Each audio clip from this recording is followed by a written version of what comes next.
que teriam visto, né, o ataque, acharam se tratar de uma briga de casal, até a morte da Amanda. A semelhança é inevitável aí, né, a comparação do Vanderlei com o retrato falado. Aliás, quem quer falar comigo da família do Vanderlei, ô Zamataro? Quem que ligou pra cá querendo falar comigo? A filha do Vanderlei quer falar comigo? Mas por quê? O que ela quer falar? Sobre essa denúncia de agora? Essa investigação? Tem provas ao contrário? Bom, a partir de agora vai pipocar um monte de... O material do DNA do Vanderlei, um crime 14, já Vanderlei morou em Rio Verde, onde a Amanda, dá a foto da Amanda para mim, por favor, foi vítima de um crime brutal e morta em 2014. O namorado dela chegou a ser suspeito do caso, mas depois foi descartado. Agora, com a semelhança entre Vanderlei e o retrato falado, a direção da Polícia Civil do Estado de Goiás determinou a reabertura do inquérito. E o delegado do caso, Dr. Danilo, quer ouvir o lei, inclusive, senhor de Goiás. Pois é, Bate, o grande desafio da polícia é descobrir onde estava o Vanderlei no dia 2 de novembro de 2014, quando a Amanda foi morta aqui em Rio Verde. A polícia tem elementos técnicos para isso, como, por exemplo, a análise do DNA, já que foi feita a perícia no corpo da adolescente de 15 anos e foi retirado material genético debaixo das unhas dela, já que houve uma luta corporal. A Amanda tentou se defender. Uma testemunha disse 3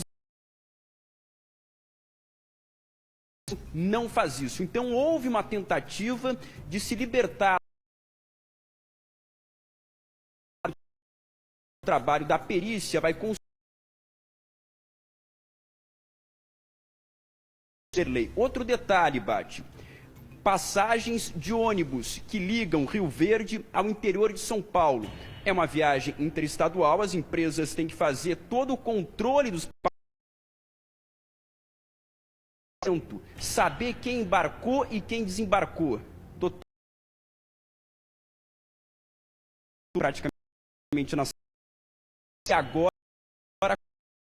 essa informação começa a ir atrás para colher tudo isso. Isso, a Polícia Civil, a partir do momento em que teve conhecimento desse fato que ocorreu em Porto Ferreira, no estado de São Paulo, e somado àquilo que nós tínhamos na investigação aqui de Rio Verde, Goiás, desse trágico assassinato que vitimou a Amanda em novembro de 2014, já iniciou o trabalho investigativo de várias pessoas, uma série de diligências já estão sendo realizadas para que nós possamos agora aprofundar as investigações aqui de Rio Verde para verificar se há algum vínculo, se há alguma relação, e para isso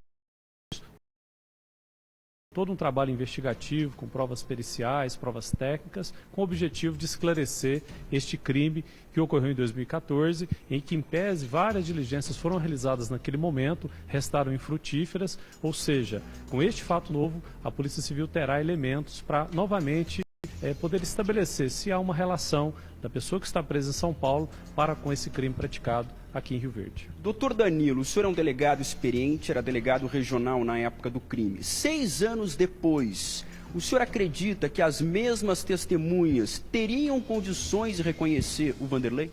E as testemunhas, inclusive naquele momento, essa prova foi preservada. As principais testemunhas, que são as duas que fizeram o retrato falado, elas de maneira muito clara, elas foram até o setor de identificação da Polícia Civil, fizeram o retrato falado, então, portanto, é uma prova que foi preservada, elas serão novamente chamadas, agora com esse novo fato da cidade de Porto Ferreira, em São Paulo, para que nós possamos confrontar não só um reconhecimento, mas outras provas que a Polícia Civil fará no sentido de esclarecer esse crime. O trabalho aqui continua, Bate, o Cidade Alerta acompanha. Inclusive, eu fui ao local onde a Amanda foi morta. Sua reportagem, eu quero saber do delegado, Léo, quais são os levantamentos sobre o tipo desse assassino da Amanda? Pode ser, tem semelhança de serial killer, parece ser crime de oportunidade, ele já conhecia a Amanda, sabe, né? Eu sei que as informações são escassas, tanto que o inquérito está sendo reaberto agora, mas o que já se sabe sobre o perfil do homem que matou a Amanda? doutor? Bate, pelas investigações realizadas naquele momento, várias diligências foram realizadas. A pessoa que aborda a Amanda, ele observa a sua movimentação, então ela estava vindo caminhando. No momento em que ela fica sozinha em determinado local, ele aborda ela. E para a vantagem das investigações é que houve testemunhas presenciais que entenderam que aquilo se tratava, mas não era. Ele estava levando ela até uma mata ali nas imediações, motivo pelo qual a gente observa claramente que se trata de uma pessoa que tem um perfil psicopata voltado para a prática de crimes sexuais. Léo, só aproxima um pouquinho mais o microfone do delegado, por favor, para que eu possa ouvi-lo melhor. Delegado, me diga uma coisa sobre a Amanda. Era uma menina com algum passado criminoso? Era uma menina inocente, uma menina honesta?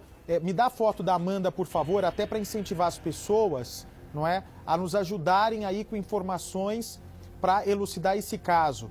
Quem era a Amanda? É uma menina de boa família? A família se mostrou o tempo todo solícita às perguntas feitas pela autoridade policial? O que o senhor pode nos contar sobre essa menina? Que várias pessoas foram ouvidas, amigos da Amanda, familiares, pessoas ali da vizinhança dela.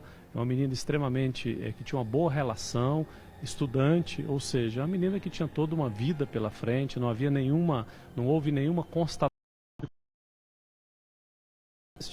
Ela foi de fato vítima de uma oportunidade, de uma pessoa que já tinha, no meu ponto de vista, uma premeditação no sentido de praticar um mal a ela e, consequentemente, agora, em razão desses fatos novos, como nós dissemos, a Polícia Civil aqui de Goiás empreenderá todos os esforços necessários para que nós possamos efetivamente esclarecer se essa pessoa presa em São Paulo pode ter alguma vinculação com esse crime aqui de Rio Verde. Delegado, me tira mais uma dúvida.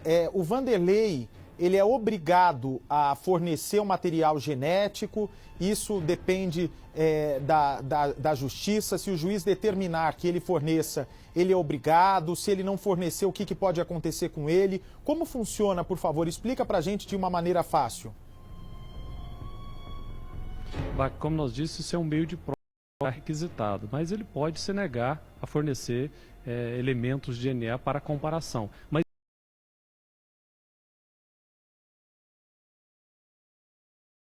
outros, o reconhecimento, uma vez que nós temos testemunhas que presenciaram e tiveram contato visual e de maneira muito próxima com o autor desse crime, então, portanto, é um meio de prova. Nós vamos estabelecer outras provas técnicas, periciais, nesse sentido de esclarecer se a pessoa presa em São Paulo tem alguma vinculação. Então, a prova de DNA é um meio de prova, mas, naturalmente, esse suspeito, que agora passa a fazer parte das nossas investigações aqui em Goiás, ele pode se negar a fornecer o exame, fornecer DNA para o confronto. Mas nós, da Polícia Civil, nós estaremos realizando outras diligências, dentre elas o DNA, para comprovar, de fato, se ele pode ser o autor desse crime praticado aqui em Rio Verde. Leonardo Lara, cadê o teaser do Léo, por favor, gente? Que ele foi até o local onde aconteceu esse assassinato. Eu sei que o Brasil